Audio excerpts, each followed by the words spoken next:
Welcome to Around the Reel with your hosts, Aaron Carlson, Charles Lawson, and Samantha Hanna. Ah, shit. Here we go again. I honestly didn't read a lot. When I got to a certain age, and kids were a certain age, because I started when I was young, I used to read like Dean Koontz before going to bed, read a chapter a night before going to bed. Yeah. And then, that stopped. And then, I know. Got the Chuck got me on Dean Koontz, by the way. Yeah. Really? He did, yeah. And then we all got off of him. The funny thing is we all got off Dean Koontz right about the same time because my cousin was designing his house. My cousin's an architect in California. Oh. And he was designing his house. And I mean, this is like, he's like, he wants some interesting things. Like what does he want? What does Dean Koontz want? His biggest thing was he wanted at the foot of his bed, he wanted a retractable TV. Okay. That's some shit I could get into. Yeah, that's dope. Yeah, that's dope. Yeah. And he was like, it's like, it wasn't so much that we had to figure it out. It was just the fact that, why just that? Right. He was like, he's like designing like, reflection pools or like, it was like the first time when infinity pools were coming out all that stuff. And it was like, oh yeah, we'll do this and we can do that. And he was just like, what I really want is, I want a TV that just comes up in front of my bed with a push of a button. That's dope. That's absolutely something I would do. Yeah, that's fucking dope. And that's what you get for that's novel money right there, baby. That's novel money. Yeah. You know what's funny though is like you got me on that, but I think I read way more books after. Did. Yeah, I kept reading. Yeah, read. I mean, I got him hooked on it. Next thing you know, it was like we were reading the same book at the same time. Yeah. And next thing you know, he was like, "Oh man, did you look at the mask?" And I'm like, "I've seen the cover. I haven't read it yet." Yeah. Jesus, dude. Yeah, I read all the way up to like The Good Guy. Okay. Yeah, and that was a great one. And I stopped in the middle of the mask. Holy shit! Wasn't the mask the one with the cop and the? Yeah. It was. Yeah, it was good. The one thing I did like about Dean Koontz's writing style is he always had a voice for an animal. Yeah. You always, like, you could get inside the head of whatever the animal was thinking. Like in Watchers. Yeah, and he's just like the dogs, like the dogs wandering through the streets, like, what's that smell? I think I can eat that. I don't know if I can eat that, though. It smells bad, fun. But it might be good. I can't tell. Cat. Do you remember, what was the one with the time travel? Lightning. That's a fucking badass story. I love that story. That is so good. And the bad Place, that was another good. I'm sorry. Oh, I was going to say, I think the only Dean Koontz book that I ever read was Hideaway. Hideaway's great. And it was just because I enjoyed the movie. Yeah. And that book is great. And Dean Koontz hated the movie. Mm-hmm. Did he? Of course he didn't like it. He stopped watched selling his giant television. Yeah.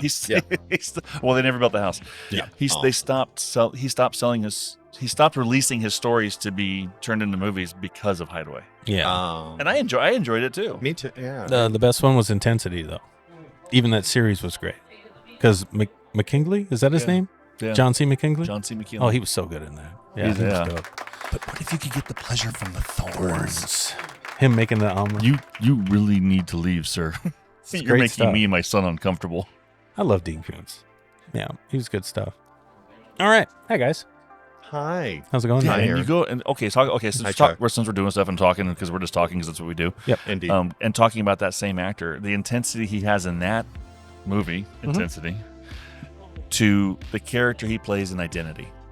Oh yeah, where he was just a broken yes man kind of to his wife and to the kids and just John C. McGinley has like the most range of any actor ever. Like between that and the most accurate medical TV show of all time, Scrubs. It's I forgot about him in Scrubs. That's the GIF. The GIF he does. Yeah, it's great. He's in Point Break. I just watched him in that. Oh yeah, he's the FBI lead, or whatever. Besides Gary Busey, right? He's like the secondary. Yeah, he's like the main guy giving Keanu Reeves shit the whole time. Yep. Yeah. And then go back to 7. Oh yeah, he's the SWAT guy. Yeah, he's the guy in the helicopter. At the end of the movie. He is. Ooh. Yeah, I love him. And the bad guy in Highlander 2, where he just tried to do a super low voice, and he's like, "That's all I remember about the movie." I don't even remember Highlander 2 very well. You need to watch it again. It's terrible and amazing in equal measure. It's terribly amazing. Yeah. Okay, Highlander 2. That's still with Sean Connery. 3 is when they bring in Mario Van Peebles. Hell yeah. Okay, thank you. Yes. Thank you. Okay, I'm with you. All right. We might be the only ones keeping up with this conversation. Yeah. You can go back and reference everything that we talk about on the show. Yeah. Wikipedia. It's all good. Well, here's day 2. Wikipedia. Wait, you can't send people to Wikipedia. You can alter Wikipedia to fit whatever you say. Can you? Really? You still can. I didn't know that. Nobody does it. It's pretty accurate. Like, so you like like I remember watching it. I can't remember what the show was, but he was like trying to impress this date, and so he learned all about rocks because she was I don't want to say rockologist and sound like an idiot. A geologist. Thank you. So, but it was actually a bigger term than just geologist because it was a certain kind of rock. So he like memorized Wikipedia, and she was incorrect. No, he memorized it perfectly because she's the scientist who edits the page. Interesting. So that still impressed her. Yeah, so it just goes to show, guys, if you really want to impress a chick, just keep trying anything. Creepy Chuck, folks. Anyway, here we are, day 2 at KWK. We're getting laughs here. Of course we are. We're getting laughs here in studio in Lodge. Where they're obviously actually listening to us. Yeah. That's right. Yeah. We've got, we did 3 showings so far. Sam's movie. By the way, where's Sam? Sam is having a small issue. Yeah, she's dealing with allergies bad because we're in the country. So they've got like dust, smoke, feces, animal stuff. Yeah, animal stuff. Let's go to the animal stuff. Yeah. Sam, the animal lover, the one who did the giant Pacific octopus, right? The biggest thing. Sam's biggest problem with having allergies is not petting things. She's been out. She's been petting horses. She was all about those goats. And we're talking about the witch goat, right? From yeah. Fuck that thing. Fuck that black goat. I'm not dealing with black goats. Phillip. Yeah. Which we are only referring to a goat as black anything. You can't refer to anybody else as black. I'm still as not I've been told lately. Calling it that. It's just Phillip to me. Devil worshiper. He's very PC. Yeah. Steve's good. I'm a good liberal. He's not. Liberal Satan worshiper. Where's the difference? It's the exact same thing. No, I couldn't even look that goat in the eyes because it was the same. You don't know which way eyes. he's looking. The same blue. Yeah, it's the same weird eyes. Blue from eyes that with a fucking black movie. line. Yeah, and they're like, it's not a Billy goat. And I'm like, fuck you, it's a goat. I don't care if it's Billy, Bob. I don't give a fuck. It's not a Billy goat, but it looks gruff. Yeah, I'm not dealing with that. Yeah, but she was hugging up on that. Now look what happened to her. She's possessed in the bedroom right now. I'm fucked. If you need an old priest and a young priest with some allergy medication. Yeah, I'm gonna need Chuck to go in there and do some blessing with some holy water or something. You're the Christian here. You got to fucking do all your shit and. Gonna have a slingshot with some Benadryl. This room knowing Chuck is clear. Knowing Chuck, he'd bless his semen. You know what I mean? Oh, he'd want to shoot that everywhere. You know what I'm saying? Is that awkward? No. Okay, good. Because you do it, right? Yeah. I'm about to bless you, girl, and I'm gonna bless all up. I'm gonna see. I think I'm gonna bless all over her, and I only bless up to the belly button. At least you get that far. Yeah, I'm like, oops, sorry, I got some on your toe. I think it's good that the only Christian at the table's going to hell. Right. I think that's a for sure. After that entire conversation, God's like, "You're on my no-no list." But I do a lot of good to make up for the bad. Well, you do. That's a good question. Does God have a list like Santa Claus? A good and bad list? That's the whole list. Yeah. Does he have that? Yeah. And he keeps track of it? Like, making a list. He's checking it twice? Nope, because if you say you're sorry at the end, apparently you get to go to heaven, depending on who you ask. But how come Santa Claus, you can't do that with Santa? Because he's a fickle motherfucker ever since he got his sainthood taken away. I think Santa doesn't fuck around. He's got zero empathy. Yeah, you know what I mean? Santa don't fuck around. That's badass if you think about it. He's like, oh, you fucked up. No, you're out. You're out. Yeah. I appreciate that. Try again next year, bitch. Yeah, exactly. Yeah. That's dope. At the beginning of the year, clean slate. Right now, you're fucked. What is it? April? Yeah, you're fucked. You know what I mean? He doesn't play. But can you get good before the end? Yeah. Which comes back to Christianity. Can you get good enough before the end? I don't know. It's weird. It's weird. You would think Santa would be a little more lenient than God, but I didn't write it, so I don't have that many holes in my stories I write. Let's say let's say I'm driving down the street and I have an impure thought about somebody I see go by me. Like that happened this morning. Go ahead. Anytime he gets in the car. Yeah. It was actually when I was driving up and you waved at me. You got good taste, Chuck. Thanks. Just as good as your wife's. Oh. But you are charming. I thank you. You're very welcome. No, but the whole point is but even though I have those impure thoughts, but I do all these good deeds, like say I spent a Sunday building a fence for a boys and girls camp and all these things. No, they weren't there. It wasn't weird, and I didn't take my shirt off this time. I've been told to stop doing that. Mm-hmm. But can you outweigh the good with the bad, or can you outweigh the bad with good? I don't know. You're gonna have to ask Santa. He's the one that has the two lists. I don't know. Jesus is just like, are you cool with me? I don't care if you killed people yesterday. But you're like, I believe in you. You're in. You're in. I don't know how we're getting on this. Here we are talking about religion right now. I blame Aaron. But we can probably get away with it because Sam's not here. Empty seat, so we can talk about it. So, okay, if you can do all that bad shit, and then let's say you turn the corner and you really change, and you're like, I'm sorry for all the bad things I did, and they're like, it's okay, bro. And then you have this other guy who hasn't done one bad thing wrong in his life and does one mistake that isn't even close to all the bad shit this guy's done, and doesn't believe in God. He's fucked. Yeah. That is so stupid. That doesn't make any sense. You know what though? Does anything like I cheated on my taxes? This guy killed 4 people, but he apologized, and now he's sucking your dick, God, and he can go, but I can't because I forgot a receipt. I don't even think he has to apologize, right? Oh my! Like he just has to be like, I believe in you. I love you, Lord. I don't get it. Well, I mean, I don't get it. You can, okay, really quick. You can go back to the thieves on the cross that were there with Jesus when he was crucified, right? So go skip to the end. You're at the pearly gates, and there's this guy standing there, and he was like, and the archangel's like, what have you done? Why are you here? And he was like, I don't know, I haven't done anything. All right. And okay, fine. It's like, well, I'm trying to understand. What do you know about religion? Where do you practice your faith and all this stuff? He's like, I never practiced faith. I have no idea which time. And okay, with this, that, and the other thing. And then finally they bring down the head angel and stuff. And he was like, well, what are you doing here? And he was like, I don't know. He's like, well, have you done any of these things? No, I've never done any of those things. Well, why are you here? Well, the guy next to me said I can come. And because of that, he gets to go to heaven because Jesus said it was okay. Okay, do you hear what you just said, though? Like, there's a fucking line of dead folks, and they've got somebody at the gate with a checklist? I mean, that sounds so fucking... It's an example. Well, how else are they going to do it? Look how we check tickets in. I mean, we do the same thing. I think on a metaphorical level, though, I'm totally cool with Christianity. Yeah. I'm just not cool with it literally. Like, I think if you take it literally, you're like, wait, what? That's how I feel. I think there's great lessons in the Bible. I might have mentioned on the show before, too. One of the things that shocked me the most was my cousin came to town, who was a pastor. Okay. And we were sitting there talking, and we were having this couple conversations about this generalization of some stuff, and I was like, oh, maybe we should not talk about this because Dad's atheist, and he's like, Dad's like, I'm not atheist. I believe in God. Something created this. There's no way nothing, something above everything else had to create everything. Okay. He was like, I don't believe in church. Right. Yeah. And not missing a beat. My cousin looks at me and says, I don't either.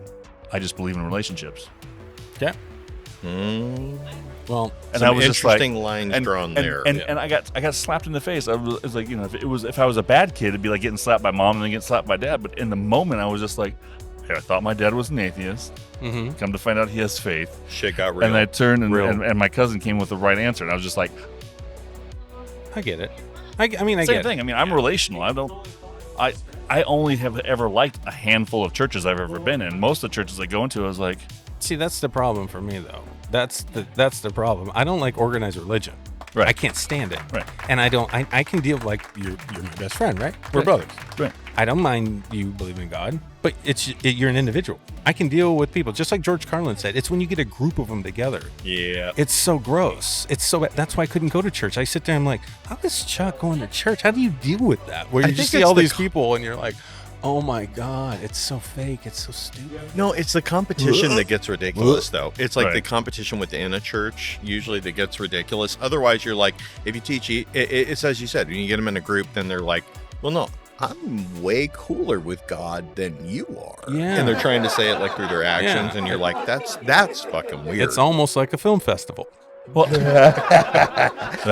that was one of the greatest segues of all time. You're welcome. Well done. For me, really quick, before we segue into film festivals, which is an important topic that we still don't know what the hell we're ever going to do when it comes to film festivals, because we're torn every other day. Do it, Joe. But for me, as far as going to church, the church I go to has the same thought processes as I do. Is that you don't? It's the same thought process that we have for what we're doing for our film company. And that's the latter aspect, is you try to find somebody that you can mentor from, and you try to turn around and mentor somebody behind you. And it's just the whole journey is just to continue to try and move forward as the best you can. Okay. That's the only reason why I like my church. Some people don't like my church. Some people think that sometimes it's drawn out, it's boring. The thing I love the most about my church is service is we actually do service for community, that's why I go out and serve. I need to know this one thing though, and I want to get to the film festivals. Oh no, you're badly, fine. You're fine. I'm good. Do they have music at this church? Because that's actually where I draw the line. Genuinely, I'll go to a church until I find out that they have one of the bad rock bands. And then I'm out. Yeah, this is why I don't watch Disney movies because of the music. I can't do it. When Moana, they break in the song, I'm out. Moana is amazing though. Pulls me right out. I am Moana. Yeah. Oh, sorry. I'm not a musical person. No, there is a time of worship beforehand, and it has music. But for me, that's just it. It's like I'm glad that they have. They don't try to put on a rock show, which I've been to some churches where it's like the fog machine hits and the lights start going, and I'm like, what are we doing? It's painful, but I'm out. But I'm glad that it's not just. It could be worse. It could just be old hymns, and I'm like, I'm actually better with that. Really? Yeah, no shit.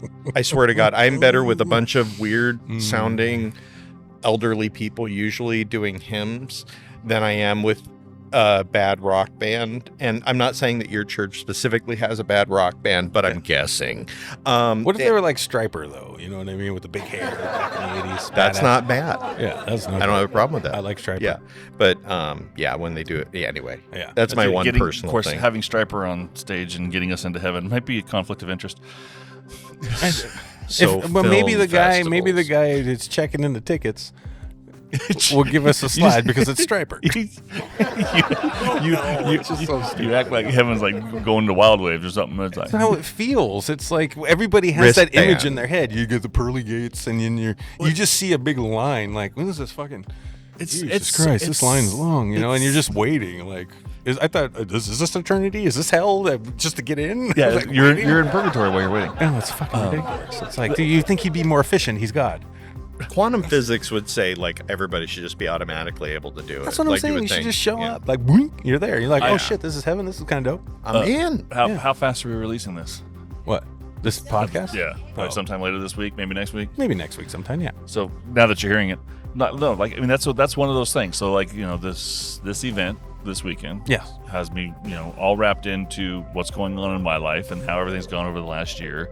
It happens. Just all the time for a frame of reference, we're at the in case you had. Oh yeah, we're on the second. We are on the second evening of the premiere weekend, and it's been a wonderful experience. Absolutely. And I have been dealing with a lot of grief over this year, and it's been heavy on my heart and my mind. Same thing. I wrote a letter today to our guests, actually during the last event, because I couldn't sit down there for right now, and so I wrote a letter to our hosts and talked about my son and their daughter and everything else and appreciation and all those things.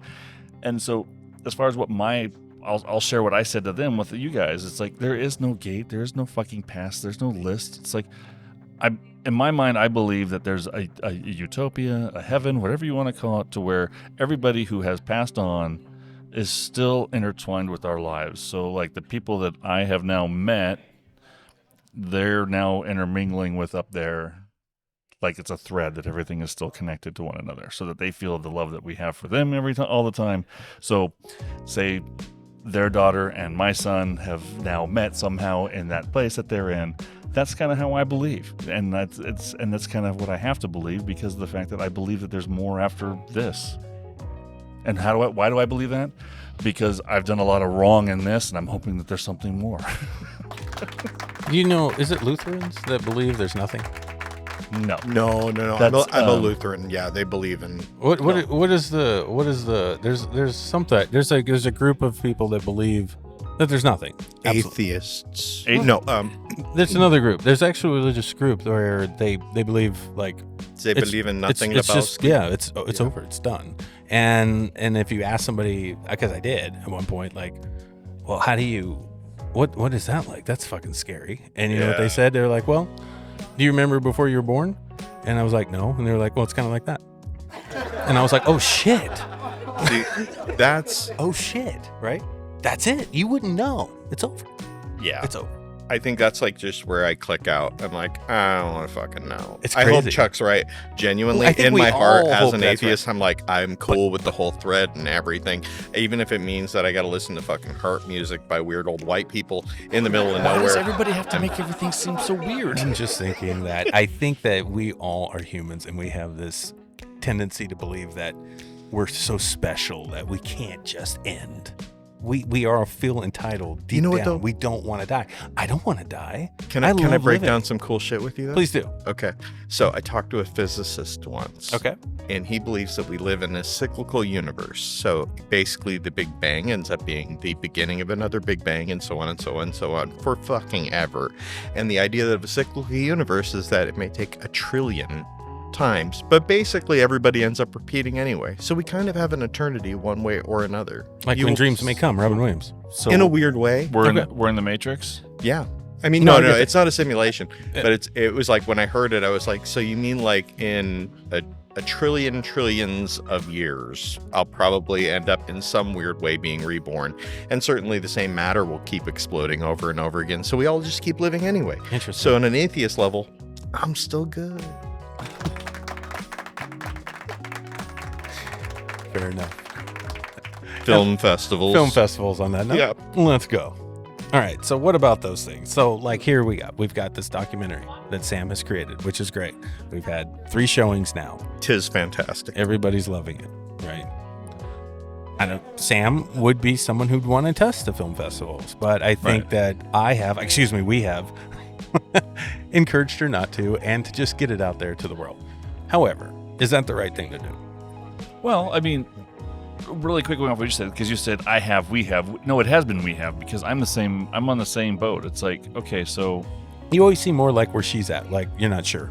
There's times, where I'm like adamantly, fuck no. Well, yeah, I'm not as adamant as you are, but at the same time, it's just like I don't know. I have a hard time with film festivals because of the fact that it's just a matter of the validity behind the festival, and there's so many film festivals that there's so many.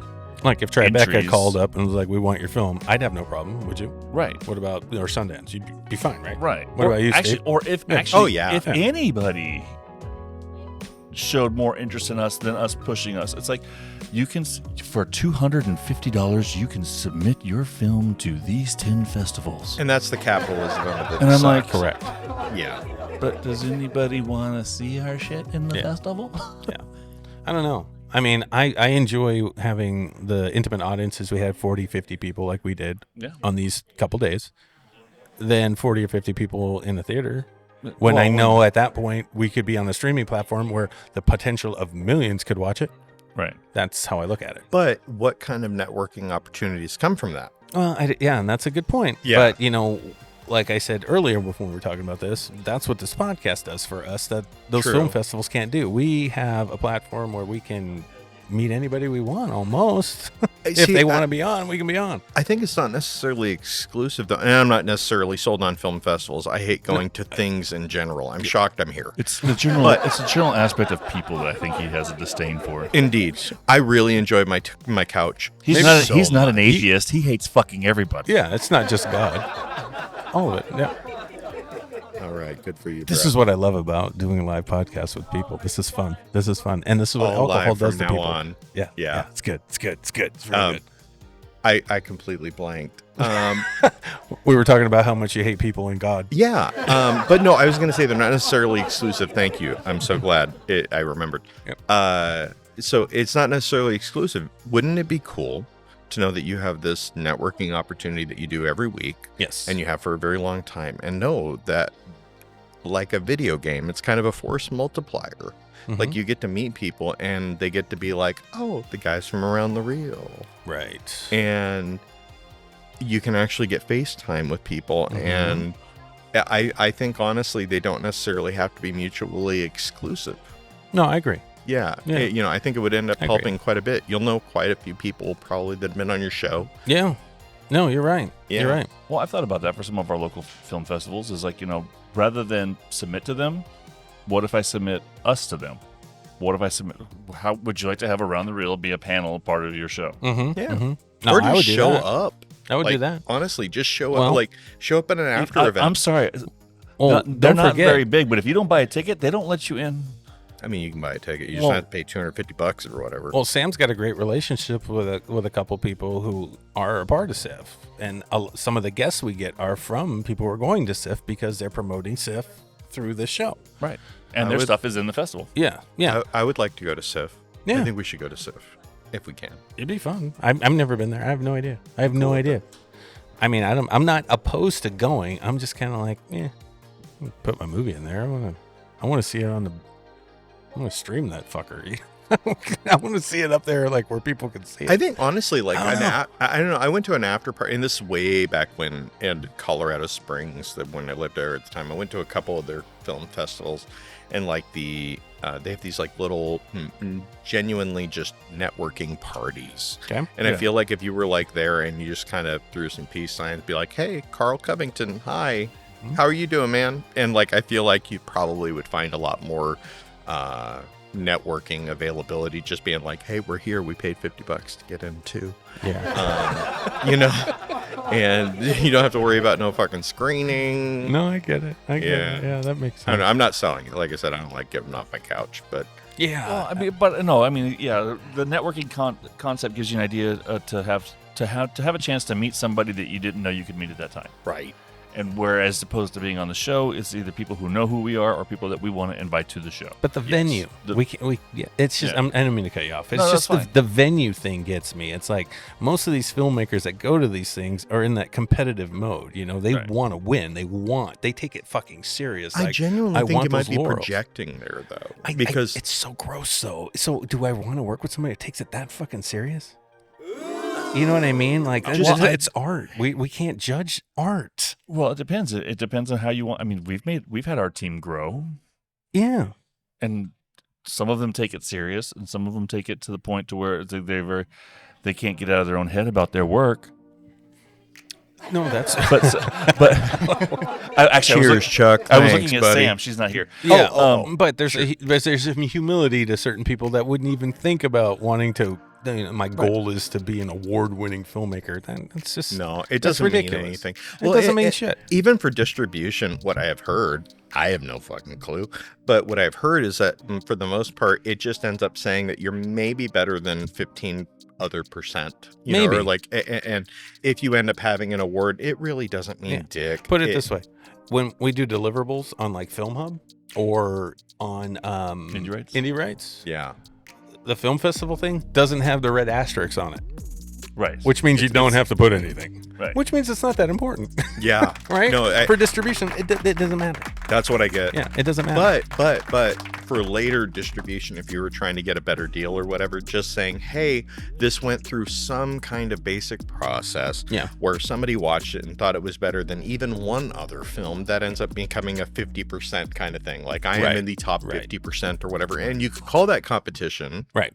But you could also just say it's, I have a different philosophy, I think, where I'm thinking if we were going to get somebody who's got a lot of cash that wants to buy a film from us or hire us to make a film for them, I'm thinking that having an audience that you have following your work would mean more to anybody with money, because you're not only bringing your talents, but you're bringing people.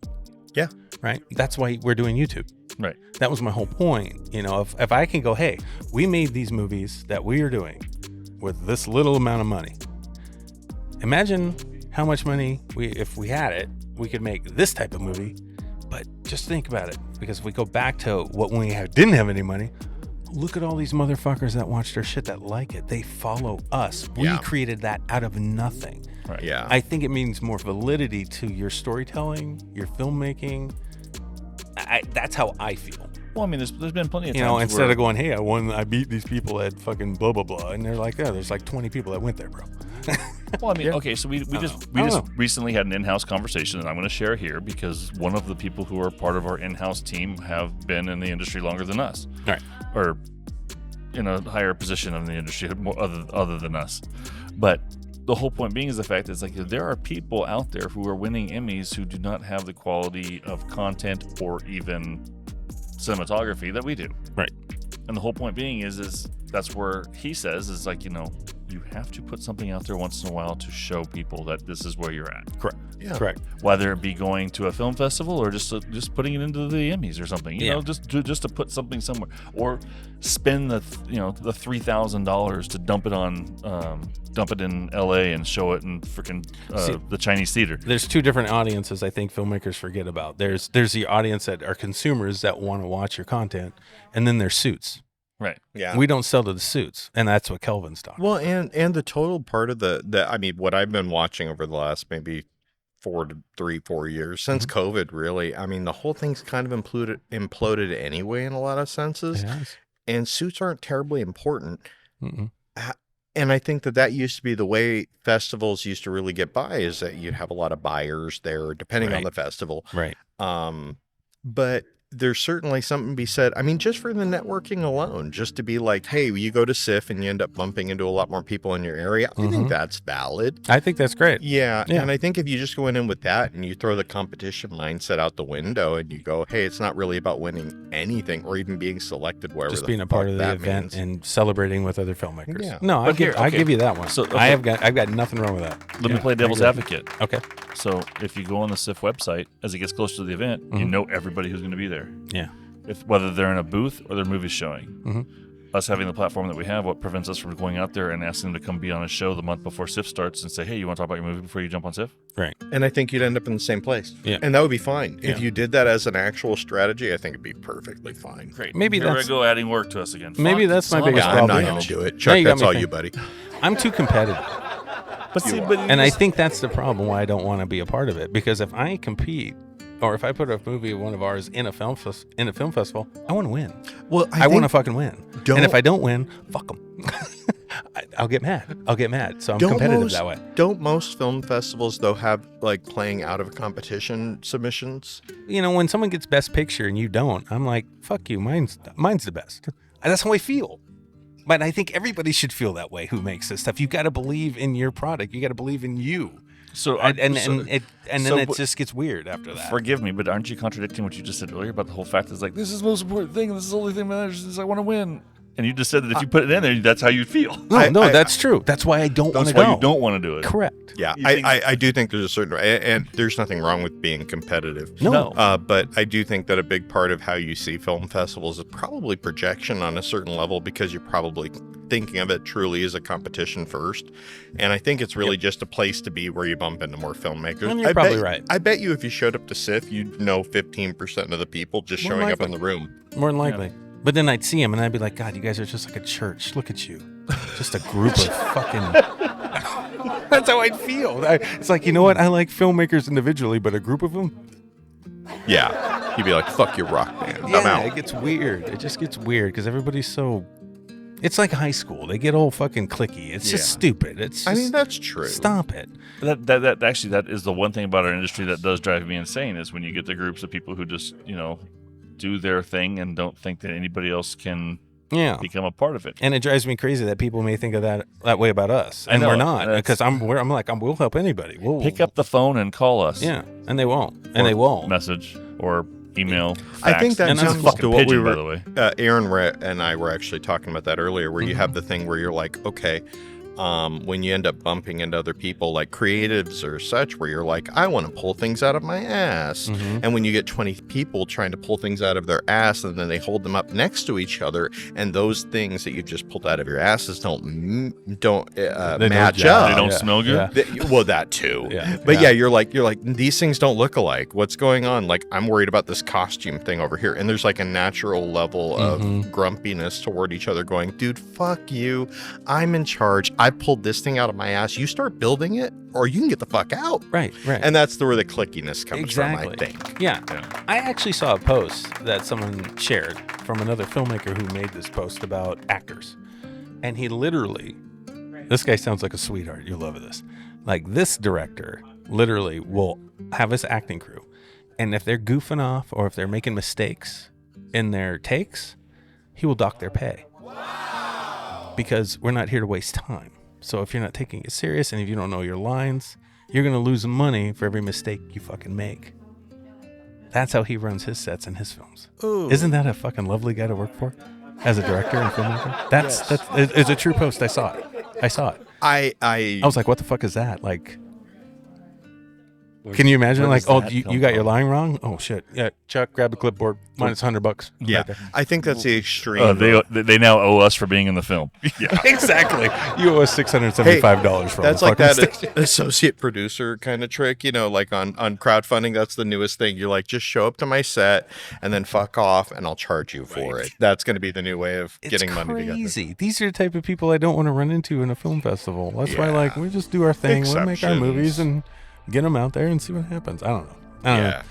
It gets complicated the more you get into and it also feels like it's a part of the norm. And I don't want to be a part of the norm. Right. Valid. You know what I'm saying? Yeah. It's been done. Everybody's I think done you're wrong, but it's a valid point. I think here's where I get torn between the idea of doing film festivals or not. I think that film festivals were destroyed by the suits coming in from Hollywood and taking over the ones that gave all the independent filmmakers a chance. Like Sundance, for example. Sundance. Yeah. Slam Dance or Tribeca? Slam Dance? You want to do some Slam Dance? It's a real thing. Yeah, Sundance, Tribeca. The big whatever the South by Southwest. South by Southwest. Yeah. Those, all the suits came and took it over. So you have mainstream actors doing all the things. I'll go one further. I think the ones that really fucked it up are actually the next level beyond that, where you had these people who are literally just capitalistically trying to go out there and create any random monthly film festival, so that any random filmmaker ends up having to pay $250 to have some rando watch their shit and then be like, you know what? Yes, you are a selection. Yeah, and then like, and I think that's where it really went wrong. Yeah. I mean, I don't like the corporate part either. I don't like those either. It's just a money grab. Yeah. And that was the second point I was going to make was that whole thing is that it's like, COVID killed everything because COVID created more film festivals that don't matter. Forgive me if you have one, but a lot of them don't. Bless you.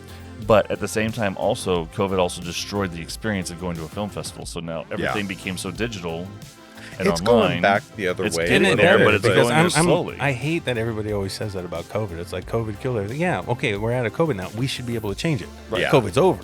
So what idiots are still going to keep these things alive? And you fucking morons. The thing that doesn't help this is over. Because people talk about, COVID destroyed everything. You're looking at 3 people who had to work through COVID because all of our jobs were I'm putting in my finger quotes. I forgot what the term was. Where they weren't mandatory. We were necessities. No, mandatory workers. Yeah, we were mandatory workers. Yeah, what do they call them? Essential workers. Essential workers. Yeah, essential workers. Thank you for the terminology there, Mr. Carlson. Yes. So because we were essential workers, so for me, but I've always been essential, so I wasn't surprised. For me, COVID really didn't matter except for the fact of people getting sick and there being a whole lot of extra shit on my newsfeed that I didn't care about. But other than that, I do admit that I did make the improper joke one time of the fact that COVID was just another way of thinning the herd to a person who lost their uncle to COVID. I apologize profusely. However, at the same time, they also looked at me and said, "I kind of get it as far as that thought process." But did you get to go to church during COVID? I can't remember. Did you have to wear a mask in church? We had God. Okay, so here's where my Christianity is now going to come into question. Oh, so we did have virtual church for the first, I think it was 5 months of COVID that we had virtual church, and then when we went back to church, we had masks. My wife at the time, who still had a lovely sense of humor, bought me a very nice black mask. However, if you took the mask off, inside of it were boobies. Fair enough. And here's where my Christianity comes into question because I shared that inside of the mask with most people at church, and everybody giggled. Did you actually log into a virtual church? Once in a while. I actually did too, believe it or not. Yeah, that happened. I did too. My amazing mother-in-law, Karen, we love you. We ended up doing a virtual service, and it's one of the weirdest things ever because not like the Wi-Fi worked entirely or anything, and we were just like, I'm bored, and then it would click out, and I'd be like, I'm now bored, waiting for more boredom. This is my life. Oh my God! I don't care if it rains or sleezes as long as I got my Wi-Fi Jesus.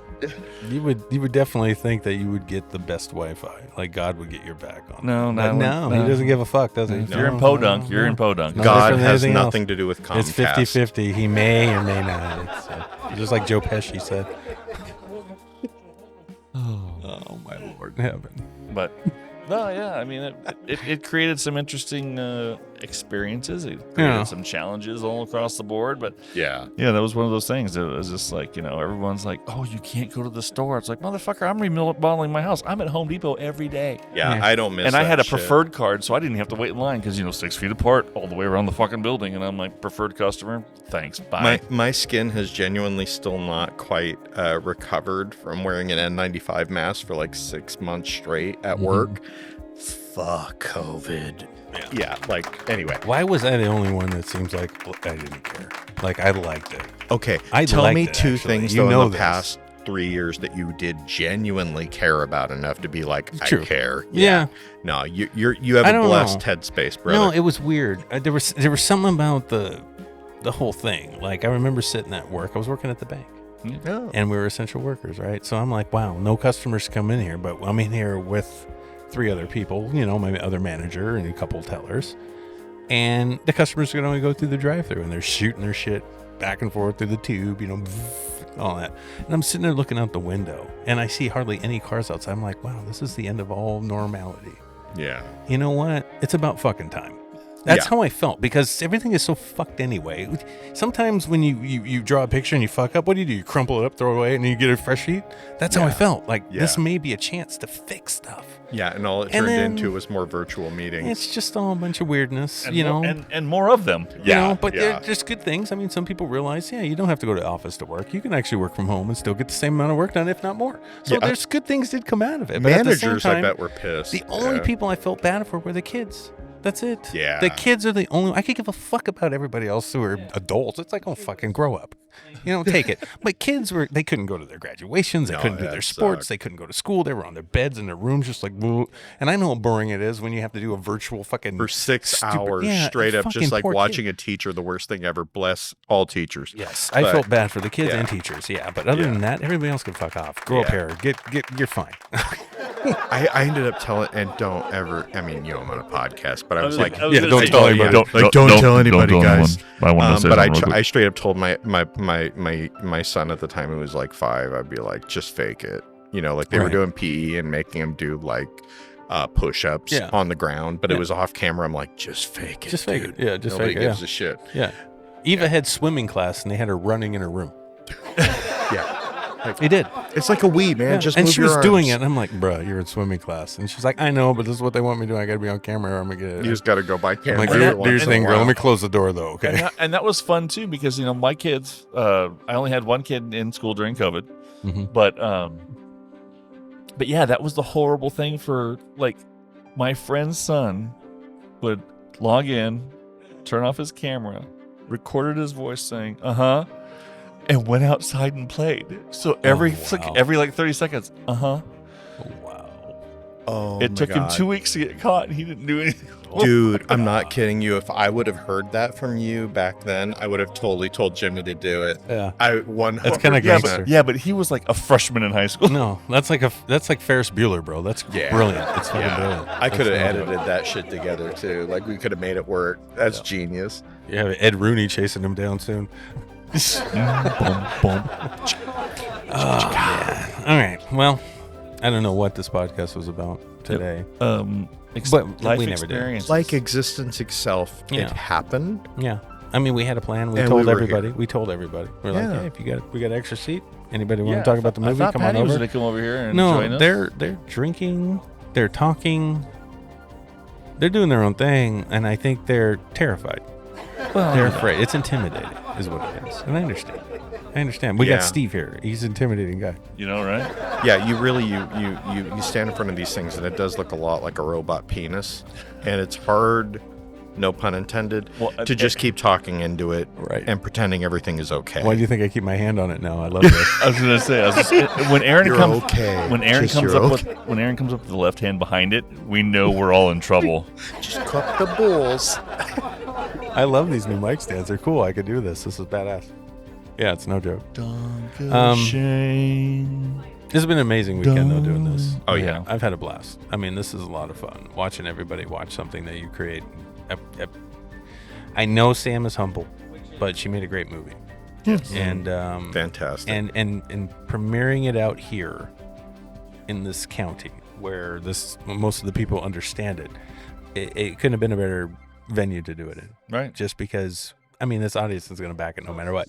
Is it a good test to see if the movie's good? I don't know yet. We'll see, because these people are going to root for it no matter what. Yeah. No, not necessarily, because you have to realize that we do have some people that were here that had never been here before who got to watch the movie the first time. We have people who came from Canada, came down to watch the movie. We have people from our side of the state who they were came over to naturally watch the polite. movie.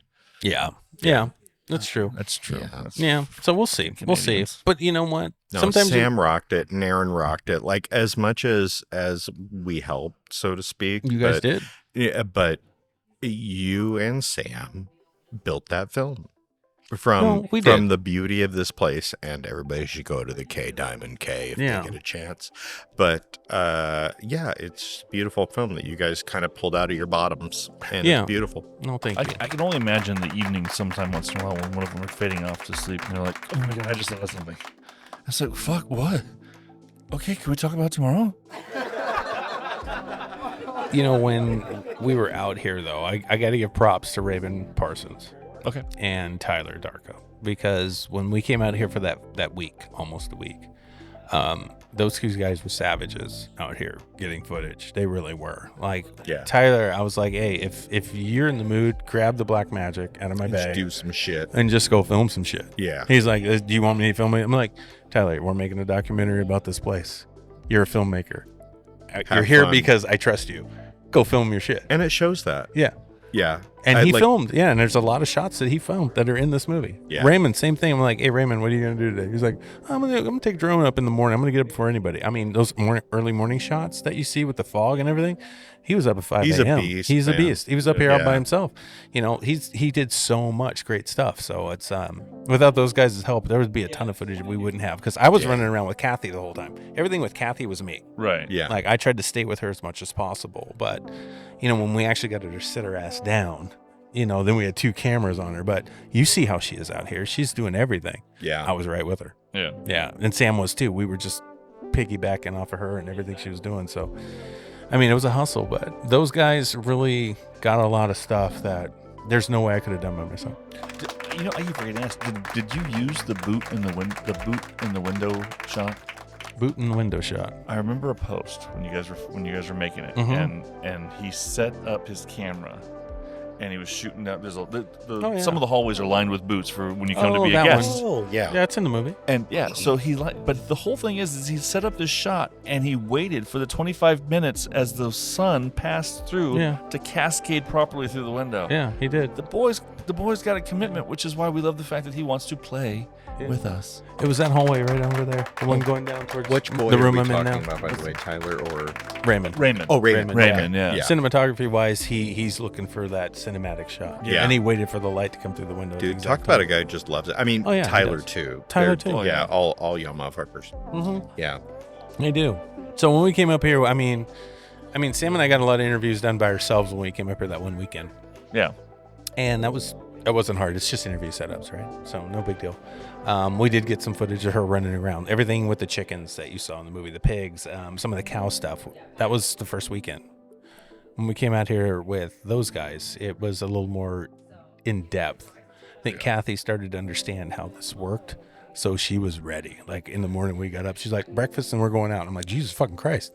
Can I get coffee? Coffee too, please. Coffee? Can I pee? Or like, she's running around and she's like, I'm feeding chickens, and then this motherfucker, throw the camera on, hurry up. Yeah, and it's it's like 7:30 in the morning and it's cold as fuck. And you gotta get out there in that fucking 4x4 thing she's got, and you're just like the fucking wind's in your face. I'm trying to film her. I'm like, Jesus Christ, this is horrible. But it was worth it. It was all worth it. And then you go to Stinky Cowville. You know what I mean? And all the horses, and there's cow shit everywhere. I'm just like, what am I doing out here in the morning? And then you see a shot, and you're like, that's what I'm supposed to be. That's it. And then all of a sudden, it all goes away. Just like anything else. You don't want to do it. Like I was talking to you about that voice in your head. Yeah. Even with filmmaking, it's there. It's like, always. I don't want to go film today. It's like, but it's not as loud as like that day job voice. Yeah. Like when you don't like it at all. That makes sense. Well, and if you did listen to it like 5 seconds later, you would be like, what am I doing with my life? Exactly. I need to make some shit. Yeah. Yeah. It's crazy. I think it's important that we all just you keep yourself in uncomfortable situations. I think that's why I like being honest with people about how I feel. Yeah. Like, you want to keep them in an uncomfortable situation? No, myself and them. I mean, it's uncomfortable to have a confrontation with somebody, but I always want to have confrontations with people, especially if I have a problem with them. It is better. That's one of the things that I've learned in my vast years of knowledge now. But it's better to have It's better to get through the small conflicts right away than to have build up that lasts, because you don't say anything. Getting through the small confrontations builds a stronger relationship that lasts longer. Yeah. Right. But if you sit there and fester on everything for long periods of time, as I now well know, it has a tendency to not work out so great. But what do you do with people that you don't know very well, that you don't even have to talk to if you don't want to? You're talking about deeper relationships, like a significant other, a kid. Or I get that, but it could be family anybody. member. It could be anybody you're dealing with. It's like you can have the uncomfortable conversation to get through it, to move forward. And anybody you talk to. But I had a guy who dropped all my shit at the grocery store one time, and I didn't want to go back to that checkout line. See, that's where I differ though, because I can have an uncomfortable conversation with somebody I don't give a shit about, but I don't want to move forward with them because I don't like them anymore. Oh. But there's always, do you understand? But there's always room to grow. I don't care about him anymore or her. It's like I don't care. It's over. There's no chance. It's over. That's the difference. That's how I look at it. It's like we had a shot. It didn't work out. I'm not wasting my time on you because there's billions of other people I can meet, and I might find the one that makes more sense. Why would I waste time on somebody that I barely know you and we don't get along? Why am I going to invest in you? Why would I waste my time with that? Just so my empathy meter goes up? It's like, I'm not going to do that. I saw something. I saw something from Keanu Reeves from a movie. I never saw which movie it was from, though, unfortunately. I only saw the meme of it, which is the fact it's like, thanks for letting me know that I can now move on to the other 6,999,999. Yeah, that's a smart move. That's a smart move. Yeah. Don't waste your fucking time. I'm not that smart, though. Like, I'll have an argument that will go on for hours with any motherfucker out there. I can do it, too. Call me on it. I dare you. But what's your motive for the argument, though? What's that? What's your motive for the argument, though?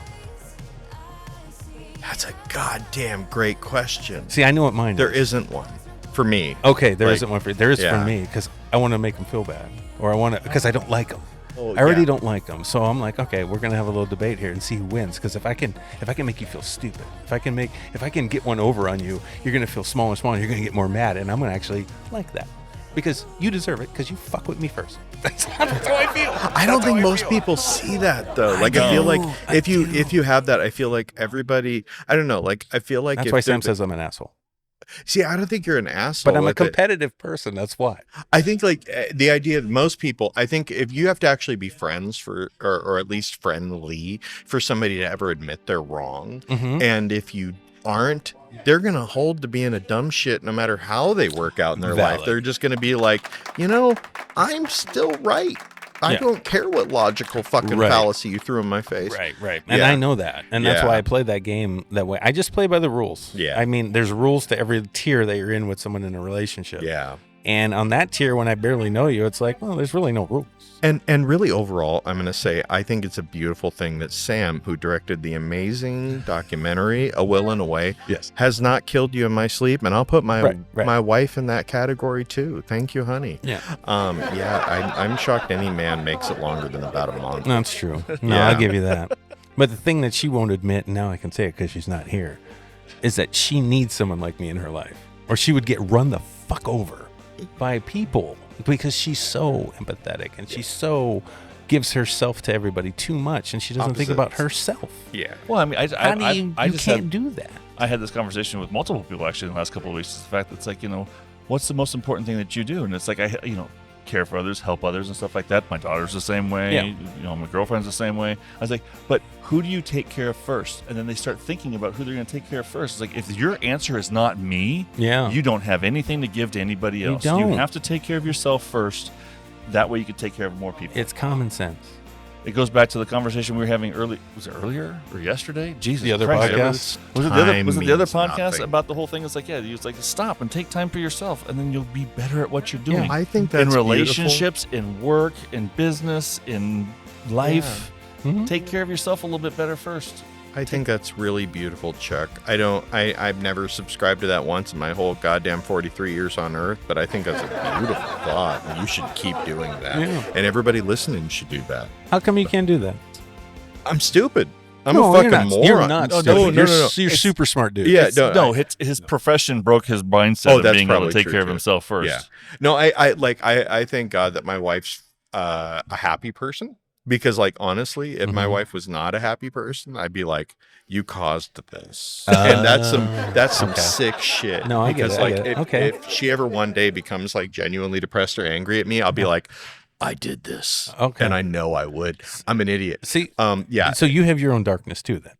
Yes. Yeah. But in the same as you said, you're saying you did this. Like if something happens to her, he would blame himself. Yeah. I said I was stupid. He was the one arguing. Yeah. No, because he is smarter than that, but he's just just not in that one category. But my wife's cool as shit. Thank God. No, she is. But I love her if she wasn't, oh my God. No, she is cool. Yeah. You're lucky because you need that shit. Yeah. And I mean, I need Sam too, but not all the time. Sam is also cool as shit. Yeah. She's fine. Yeah. No, she is. Yeah. I'm not gonna. She barely says something nice to me. Why would I say it on the show? I'm not gonna say it on the fucking show. Jesus Christ. There's no way I'm gonna give her that. Anyway, it's pretty obvious. I've been with her 18 years. If you guys are paying attention, you found out how they really feel about each other on the last show. Yeah. Or the really last 4 shows. Yeah. Before this show. Yeah, it's fine. Yeah. They're still together. What does that tell you? Well, pay attention. Yeah, just watch the movie. Watch the movie. Yeah, read between the lines. You know what I mean? Especially when it comes on Tubi and watch all of the ads. Yeah, it's a do good it twice. It's a great thriller. Yeah. You never know what you're gonna get. It's good. We're killing this room. These people love us here. That guy may die with how funny we are. Yeah, I know, right? I don't really think they're laughing at us anymore. They did in the beginning, though. Aaron, they're always laughing with us. On that note, A Will and a Way, new documentary by Samantha Hanna. This has been the weekend at KWMK, Ranch in Republic, Washington. Mm-hmm. We've had a blast. We were hoping to get somebody else on the air with us tonight. Yeah. We still we're hoping anybody. That's okay, but don't everybody's scared. Bunch of goddamn pussies, but it's fine. But they're drinking. They're having fun. And just remember, everyone, it's good. Pussies can take a beating. And keep on tea. They can keep on taking too. Yep. Not a bad thing. No, it's not. I guess. Anyway, been a pleasure making this movie though with you guys. Absolutely. And Sam too. Sam too. And more to come. We'll see what happens. We're gonna get DVDs sold for this fucking thing. We're going to get more products up on our website. Yep. We're gonna have a few more showings in Tacoma, Seattle area, and then we're gonna get this thing out on distribution. That's the plan. I don't hear Film Festival anywhere in there, which is great. If Film Festival come up, we'll deal with it. If you want to see Aaron go to a film festival, challenge him online. Say that he's not going. No, I'll do he ain't going. Short. If we do a short film that's outside the Horrorverse YouTube thing we're doing, and we want to do like a short film festival thing. Okay. Funny because you can't do anything with a short film anyway. A short film narrative type thing. Yeah, yeah. You can't really do anything with a short anyway. What are you going to do? Tubi's not going to take it. We don't give a fuck about a short, right? I don't give a fuck. The French would love it. Yeah, and that's where we get torn about shorts. It's like, why? Yeah. If shouldn't you build a bunch of shorts that kind of connect so that way you can make it into a film? Yeah. I mean, yeah. You do 4 or 5 shorts. It's an anthology. You get a movie. Yeah. That's how I look at every scene we film. I'm like, oh shit, we got like 8 pages done. That's great. That's like a short film. And we do it on a Saturday. We did a bunch of them, really. I mean, yes, we did. Yeah. We did one a month. You know what I'm saying? And then we took 2 months to make another feature. Right. Hour-long movie. And we're going to do it again this month. In 2 fucking weeks. Yeah, and we got 2 composers working on it. We got our team. We got our acting crew. We got most locations ready. Mm-hmm. We got the You got the prop list ready? We got the talent. Steve's prop list is no joke. It's you got Chuck's everything job, ready? But I made it. Yeah, you made it. Chuck's been gathering all the stuff together. We're good, man. Yeah, we're good. That's Did you want real glass or fake glass or rubber glass?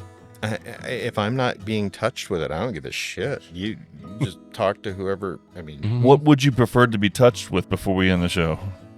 Rubber. No, that didn't sound right. Go ahead. We should probably wrap this up. We'll wrap this up then. Anyway. KWMK Ranch, Will and Way. Been fun. Chuck, do your thing. Ladies and gentlemen, thank you for joining us today on Around the Reel. Thank you for hanging out for us while we're hanging out at the premiere event for the weekend. 2 days down, 1 morning to go tomorrow for a wonderful brunch and Easter egg hunt. So this is after Easter, but happy Easter, everybody. Who knows what's coming up next? It's March, April, May, June. Happy Juneteenth coming up in the next month or so. I don't know. Did he go? He went that way. Well, April. Did they teach you that? It's going to be May. Yeah. It's April. There's nothing else in April after Easter, and then it's going to be Juneteenth, and then it's going to be 4th of July. What about May Day? You just skip May Day. Oh shit! Memorial Day. Memorial Day. Yeah. And then we You just went right racial. I mean, I swear to God, it's your church that's telling you. No, I think it's my friend. It's your church. I don't even know what Juneteenth means. I mean, I didn't know what Black Phillip is, but I talk to Black Aaron every day. It's just Philip. Everybody, thank you for joining us today. Thank you for hanging out, for listening to us banter, for listening to the background sounds of all the wonderfulness that is filmmaking and Around the Reel. Gentlemen, I appreciate you every time, all the time. And remember, think hard, because you're thinking anyway. We'll see everybody later. Bye.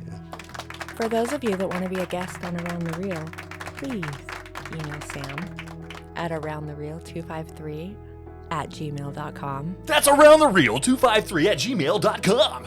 Not Messenger. Do not message Aaron on Messenger, because then he has to send you a message that says email Sam at aroundthereel253@gmail.com. That's aroundthereel253@gmail.com. How come they can't just message me again? Because nobody wants to fucking talk to you. Can anybody reach out? That's an artist, filmmaker, actor? If you're an artist of any kind, we want to hear from you. But we are going to vet the crap out of you. We don't care if you make millions of dollars in Hollywood or if you're just beginning your career in the art industry. We don't care. So everybody that wants to be on Around the Reel, yes, we want you. That's aroundthereel253@gmail.com.